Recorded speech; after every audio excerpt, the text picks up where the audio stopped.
अस्सलाम वालेकुम फ्रेंड्स, आज इस वीडियो में हम बात करेंगे class 11th physics chapter number 5 laws of motion की समरी के बारे में। इस चैप्टर में जो टॉपिक्स हम कवर करने वाले हैं उसमें से पहले नंबर पर आता है law of inertia, law of acceleration, law of action reaction, applications of law of motion. ये जो चार टॉपिक्स हैं ये मेनली इंपॉर्टेंट रहते हैं इस चैप्टर में, तो इन टॉपिक्स को हम अच्छे से इस वीडियो में कवर करेंगे, तो वीडियो के एंड तक बने रहना। तो सबसे पहले हम बात करते हैं इंट्रोडक्शन की कि इंट्रोडक्शन में क्या कहता है।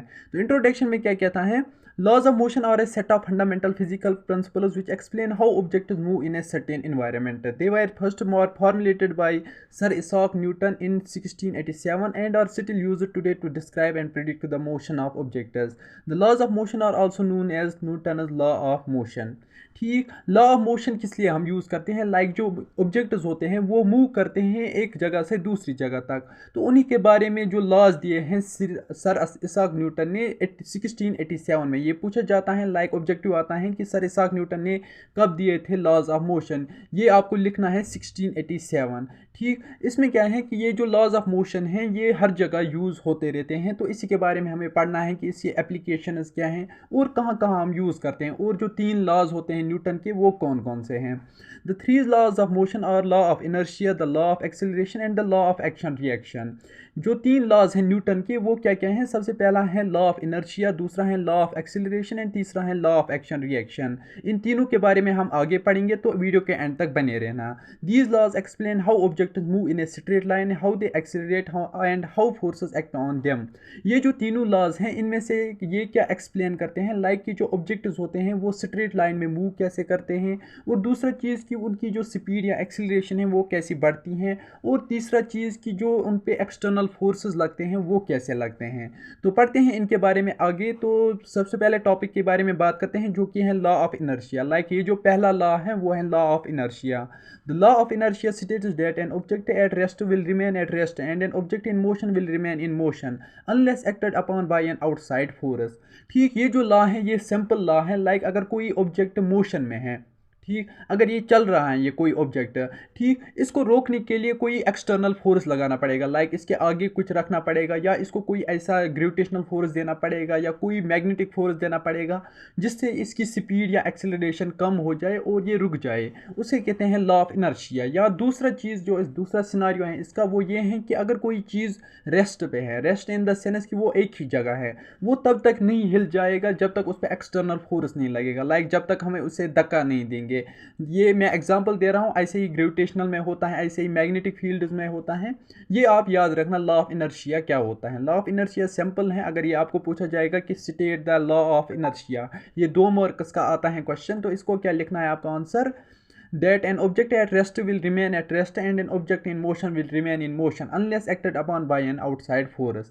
This law explains why an object will stay in motion until it is acted upon by a force such as friction or gravity. इसमें दो चीज़ें वर्क करती हैं, सबसे पहला होता है फ्रिक्शन, दूसरा होता है gravity.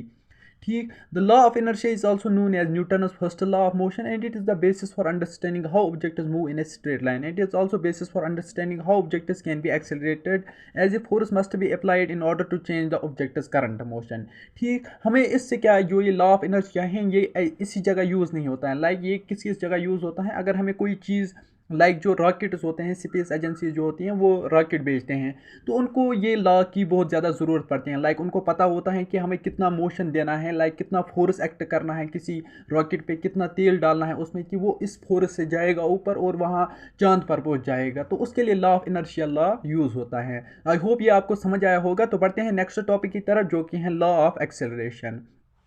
The law of acceleration states that the rate of change of an object's velocity is directly proportional to the force applied to it. ठीक, जो दूसरा लॉ है इसमें क्या कहता है कि जो अगर कोई ऑब्जेक्ट है उसकी कोई स्पीड है, तो यहाँ वेलोसिटी है उसकी, ठीक, वो उसी वेलोसिटी से चलेगा अगर उसको एक्सटर्नल फोर्स नहीं लगेगा। लाइक अगर हमारे पास गाड़ी है वो 20 की स्पीड से चल रही है, या अगर हम न्यूट्रल पे रखेंगे तो वो न्यूट्रल में चलेंगे, अगर हम उसको एक्सेलरेट करेंगे, लाइक जब हम एक्सेलरेशन पे ये प्रेस करते हैं तो वहाँ पर क्या होता है कि इंजन ज़्यादा मूव करता है, तो उससे क्या होता है कि गाड़ी जल्दी फोर्स, लाइक जल्दी से एक्सेलरेट करता है, उसे कहते हैं हम लॉ ऑफ एक्सेलरेशन। लाइक हमें एक्सटर्नल फोर्स लगाना पड़ता है किसी ऑब्जेक्ट को ज़्यादा मोशन करवाने में, लाइक ज़्यादा वेलोसिटी बढ़ाने में।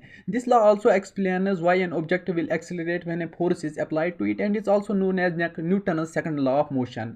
पहला लॉ क्या था कि अगर कोई ऑब्जेक्ट मोशन या रेस्ट में है वो तब तक रुकेगा नहीं या तब तक वो नहीं चलेगा जब तक उस पर एक्सटर्नल फोर्स नहीं लगेगा। दूसरा जो लॉ है लॉ ऑफ एक्सेलरेशन, इसमें क्या है कि अगर कोई ऑब्जेक्ट ऑलरेडी चल रहा है तो हमें उसकी स्पीड बढ़ाने के लिए एक्सटर्नल फोर्स लगाना पड़ेगा।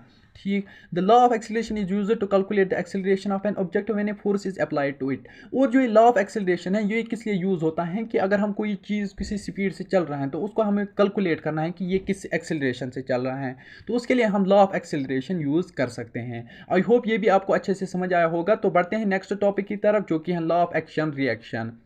ये न्यूटन का थर्ड लॉ है।